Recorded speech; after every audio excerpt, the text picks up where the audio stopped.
மொபைலில் play ஸ்டோரை open பண்ணி அதில் நம்மளோட ப்ரொஃபைல் ஐக்கானை கிளிக் பண்ணிங்கன்னா அதில் மேனேஜ் அண்ட் ஆப்ஸ் டிவைஸில் போகணும். அதுக்குள்ளே மேனேஜ்ன்றதில் போயிட்டு அதுக்குள்ளே திஸ் டிவைஸ்ன்றதை டச் பண்ணிங்கன்னா அதில் நாட் இன்ஸ்டால்ன்றது கீழே வரும். உங்களுக்கு அதை டச் பண்ணிங்கன்னா அதுக்குள்ளே நீங்கள் அன்இன்ஸ்டால் பண்ண ஆப் எல்லாமே உங்களுக்கு ஷோ ஆகும். அதை டெலீட் பண்ணுறதுக்கு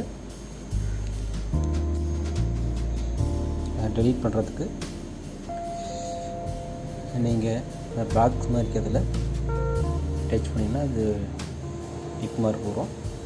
அதே மாதிரி எல்லா அன்இன்ஸ்டால் பண்ண ஆப்பையும் இது மாதிரி டிக் பண்ணிவிட்டு மேலே இருக்கிற டெலிட் பாக்ஸை டச் பண்ணிங்கன்னா